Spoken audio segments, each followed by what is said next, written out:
Continuing our exploration of CSS masks and related effects, in this video, we'll take it a step further and try to create some variations of fancy reveal effects. We'll base these examples on what we've already covered in previous videos and experiment with different combinations of gradient masks to achieve unique and eye-catching results. Welcome to Optimistic Web, where we explore the world of CSS and front-end development, one step at a time.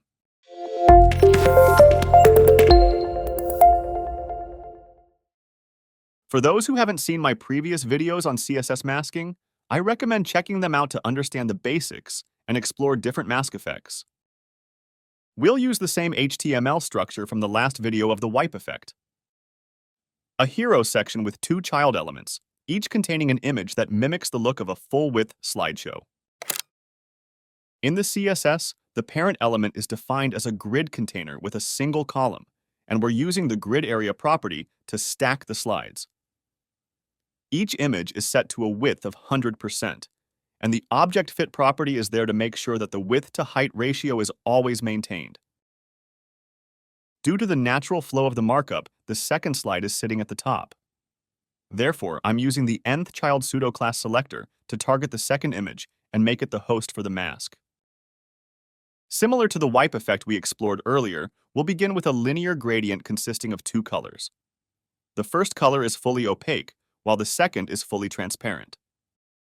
The opaque portion spans from 0% to 50% of the slide, and the transparent portion extends from 50% to 100%.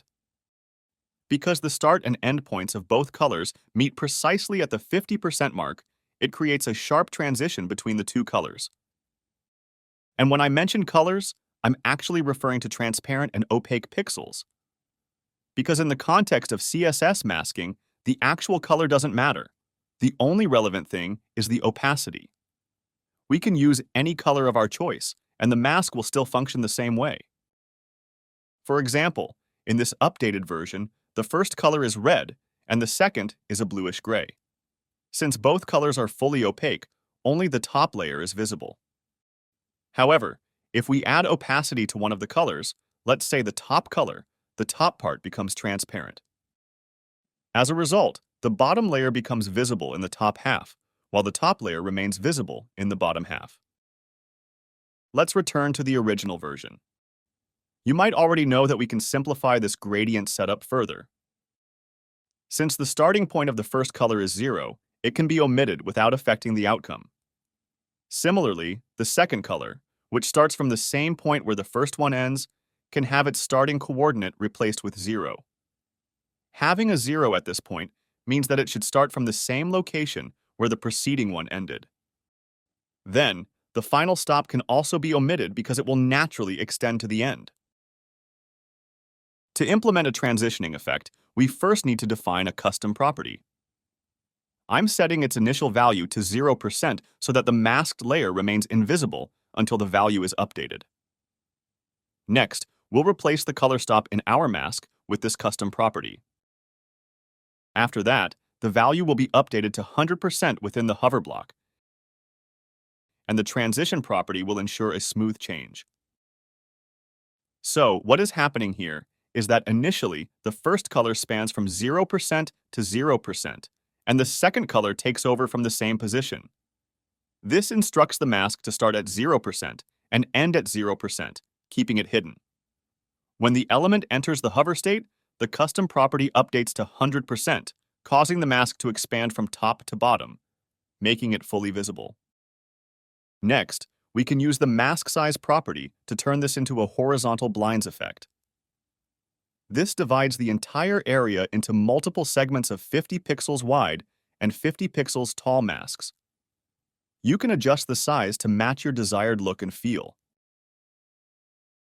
Once the concept is clear, transforming these horizontal blinds into vertical ones is a piece of cake. We only need to change the direction by setting the angle to 90 degrees. Alternatively, we can use to left for a right to left transition or to right for a left to right transition.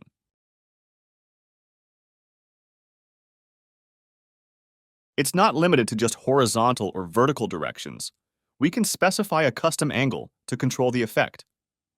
For example, a 45-degree angle or to top right will make the effect move diagonally. As you might have already guessed, adjusting the mask size will give it a completely different feel.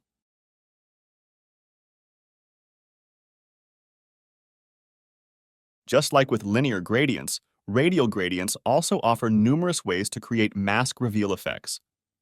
In this case, we're using a radial gradient to create a circular reveal effect starting from the center of the element. Then the mask size property acts like a magic wand to create a unique appearance.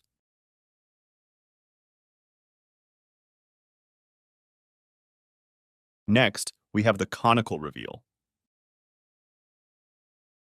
You might have noticed that we're using the same gradient setup with the same custom property, but this time, the gradient type is switched to a conic gradient.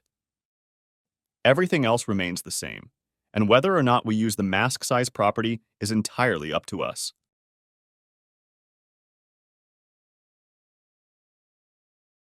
Now, let's increase the level of complexity.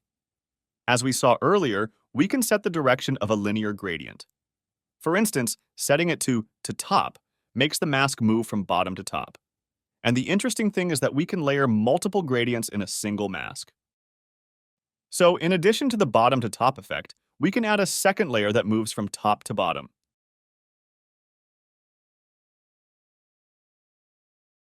Since both layers meet in the middle, we can set the final stop for the custom property to 50% instead of 100%. Let's create another custom property with the same value, but of course, with a different name. In the hover state, this new property will transition only to the 51% mark, rather than traveling all the way to the end. I'm using 51% because sometimes pixels don't align perfectly due to the decimal values. By setting it to 51%, we ensure that any mismatch between the two layers, which originate from different directions, is covered. Similarly, we'll add 2 more layers for the left and right directions. All these layers will meet at the center of the element.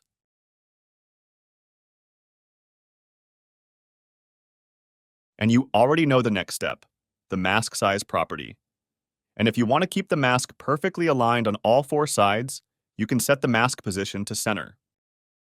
While most modern browsers fully support the standard syntax for CSS masks, you can also add vendor prefixes to ensure compatibility with older browsers.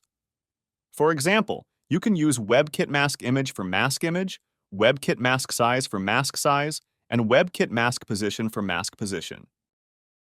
Just to mention it again, if working with CSS gradients feels overwhelming, I recommend checking out my in-depth video on creating seamless patterns with CSS gradients.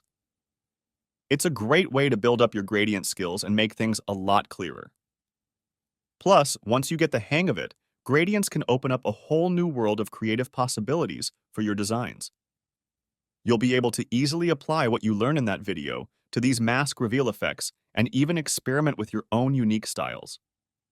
Trust me, it'll make all of this feel much more manageable and fun.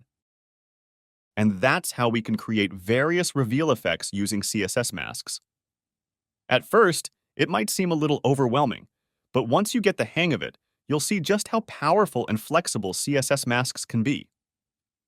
With a few simple techniques, you can create stunning animations and effects that bring your designs to life. If you found this video helpful, don't forget to like, share, and subscribe. Share your suggestions or feedback in the comments below. Thanks for watching, and see you in the next one.